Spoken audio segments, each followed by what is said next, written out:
सभी विद्यार्थियों को नमस्कार। अपने इस YouTube चैनल पर आपका स्वागत है एवं अभिनंदन। हाँ, तो विद्यार्थियों, आज हम राजनीति विज्ञान विषय से संबंधित कविता संख्या 64 देखने जा रहे हैं। तो हमारा आज का विषय है राजनीति विज्ञान और अब हम देखने जा रहे हैं राजनीति विज्ञान विषय से संबंधित कविता संख्या 64। तो शुरू करते हैं विद्यार्थियों आज का वीडियो।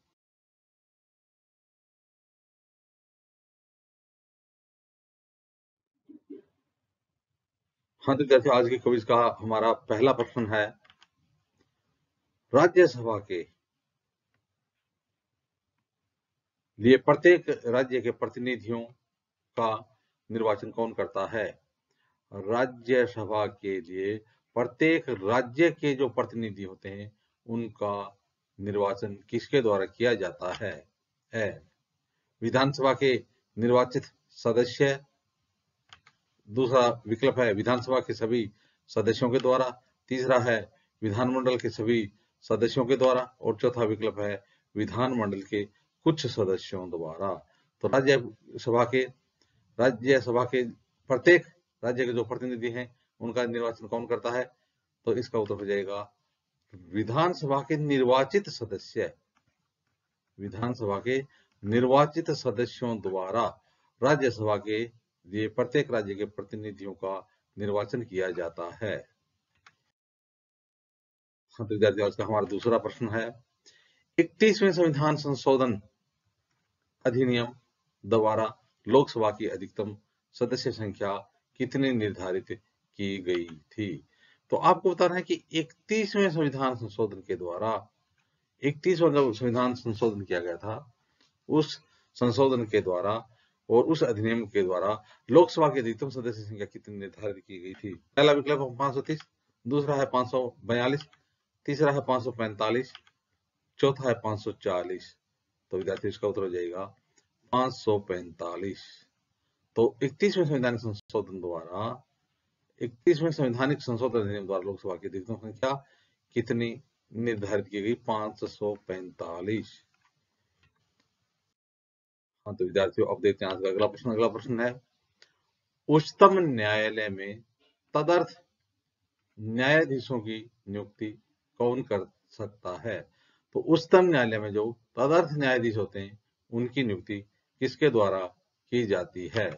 पहला विकल्प है प्रधानमंत्री के द्वारा, दूसरा है उच्चतम न्यायालय के मुख्य न्यायाधीश के परामर्श से राष्ट्रपति द्वारा, तीसरा विकल्प है उच्चतम न्यायालय का मुख्य न्यायाधीश करता है, चौथा विकल्प है राष्ट्रपति की अनुमति प्राप्त कर उच्चतम न्यायालय का मुख्य न्यायाधीश नियुक्ति करता है।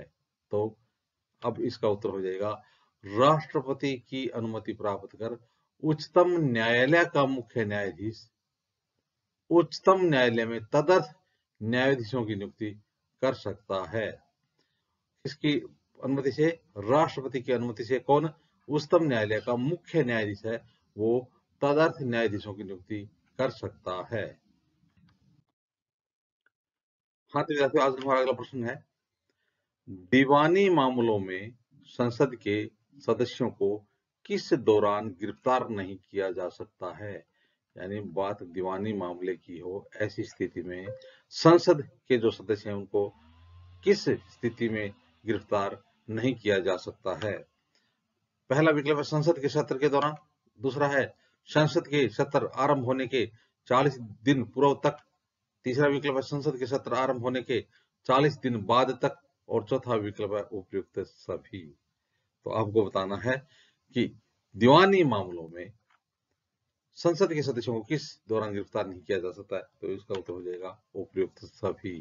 तो दीवानी मामलों में जब संसद का सत्र चल रहा हो उसके दौरान संसद के सदस्यों को गिरफ्तार नहीं किया जा सकता है, या फिर संसद के सत्र के आरंभ होने के 40 दिन पूर्व या आरंभ होने के 40 दिन बाद तक गिरफ्तार नहीं किया जा सकता है। हाँ, तो विद्यार्थियों, आज का अगला प्रश्न है, भारतीय संविधान किस दिन से पूर्णतः लागू हुआ? तो हमारे देश का जो संविधान है वो पूर्णतः किस दिन से लागू हुआ? पहला विकल्प है 26 नवंबर 1949, दूसरा विकल्प है 26 जनवरी 1950, तीसरा विकल्प है 1 जनवरी 1950 और चौथा विकल्प है 15 अगस्त 1950। तो इसका उत्तर हो जाएगा 26 जनवरी 1950 से अपने देश का संविधान है वो पूर्णतः रूप से लागू हो गया, इसलिए 26 जनवरी को गणतंत्र दिवस के रूप में मनाया जाता है। हाँ तो विद्यार्थियों, आज का अगला प्रश्न है, पहली बार राष्ट्रीय आपातकाल की घोषणा कब की गई? पहली बार राष्ट्रीय आपातकाल कब लागू किया गया? पहला विकल्प है 26 अक्टूबर 1962 को, दूसरा है 5 नवंबर 1962 को, तीसरा विकल्प है 4 दिसंबर 1965 को, और चौथा विकल्प है 3 दिसंबर 1971 को। तो देखिए विद्यार्थियों, पहली बार राष्ट्रीय आपातकाल की घोषणा कब की गई? तो 26 अक्टूबर 1962 को। 26 अक्टूबर 1962 को भारत और चीन युद्ध के दौरान पहली बार 26 अक्टूबर 1962 को राष्ट्रीय आपातकाल की घोषणा की गई थी।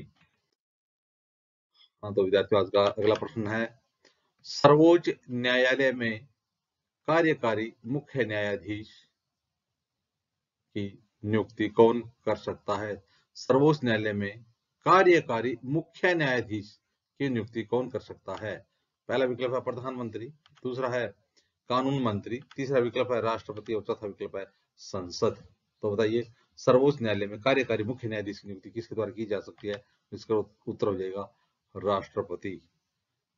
अनुच्छेद 126 के अनुसार, अनुच्छेद 126 के अनुसार राष्ट्रपति महोदय सर्वोच्च न्यायालय में कार्यकारी मुख्य न्यायाधीश की नियुक्ति कर सकते हैं। तो इसका उत्तर हो जाएगा राष्ट्रपति। आज का अगला प्रश्न है, भारत के नागरिकों को कितने प्रकार की नागरिकता प्राप्त है? तो आपको विकल्प दिए जाते हैं, पहला विकल्प है 1, दूसरा विकल्प है 2, तीसरा विकल्प है 3 और चौथा विकल्प है 4। भारत के नागरिकों को कितने प्रकार की नागरिकता प्राप्त है? तो इसका उत्तर हो जाएगा 1, यानी इकहरी नागरिकता प्राप्त है। इकहरी नागरिकता प्राप्त है। तो अनुच्छेद 5 से 11 तक, अनुच्छेद 5 से 11 तक जो अनुच्छेद है वो नागरिकता से संबंधित है। तो भारत के नागरिकों को कितने प्रकार की नागरिकता प्राप्त है? इकहरी नागरिकता प्राप्त है। हाँ तो विद्यार्थियों, आज का अगला प्रश्न है, भारतीय स्वाधीनता अधिनियम को किस दिन ब्रिटिश सम्राट की स्वीकृति मिली थी? भारतीय स्वाधीनता जो अधिनियम था उसको किस दिन ब्रिटिश सम्राट की स्वीकृति मिली थी? पहला विकल्प है जुलाई 1947, दूसरा विकल्प है 15 जुलाई 1947, तीसरा विकल्प है 18 जुलाई 1947 और चौथा विकल्प है इनमें से कोई नहीं। इसका उत्तर हो जाएगा 18 जुलाई। 18 जुलाई कितनी जुलाई? 18 जुलाई 1947 को भारतीय स्वाधीनता अधिनियम को ब्रिटिश सम्राट की स्वीकृति प्राप्त हुई थी। हाँ तो विद्यार्थियों, अब देखते हैं आज का अगला प्रश्न। अगला प्रश्न है, भारत की संसदीय प्रणाली पर किस देश के संविधान का स्पष्ट प्रभाव है? तो पहला विकल्प है ब्रिटेन, दूसरा विकल्प है कनाडा, तीसरा विकल्प है ऑस्ट्रेलिया और चौथा विकल्प है दक्षिणी अफ्रीका। तो भारत की संसदीय प्रणाली पर किस देश का या किस देश के संविधान का स्पष्ट प्रभाव है?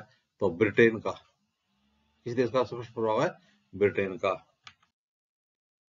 हाँ तो विद्यार्थियों, आज का अगला प्रश्न है, राजनीति विज्ञान के जनक के रूप में किसे जाना जाता है? राजनीति विज्ञान के जनक के रूप में किसे जाना जाता है?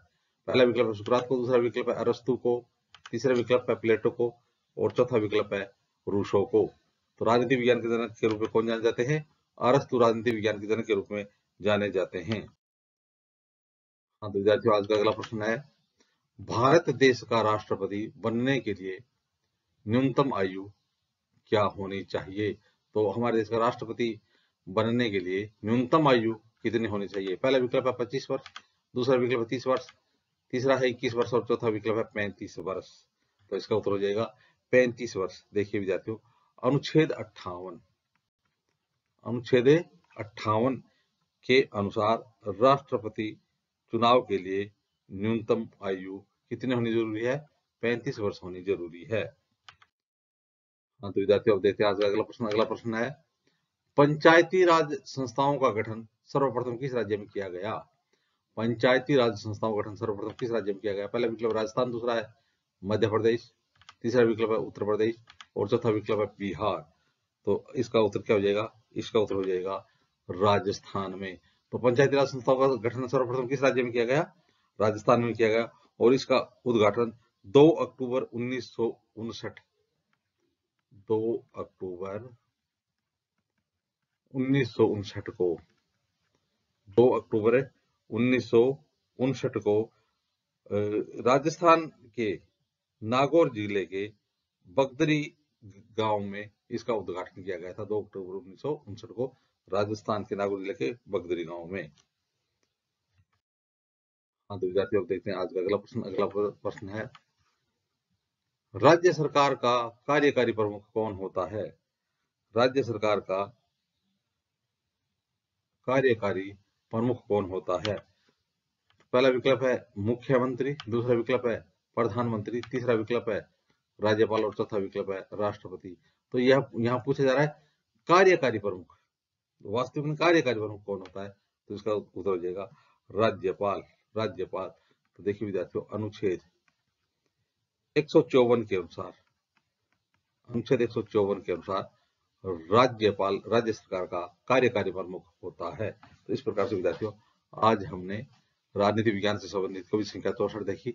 आगे आने वाले वीडियो में इसी प्रकार से हम राजनीति विज्ञान देते रहेंगे। आप भी अपने इस यूट्यूब चैनल का बने रहिए। वीडियो देखने के लिए धन्यवाद।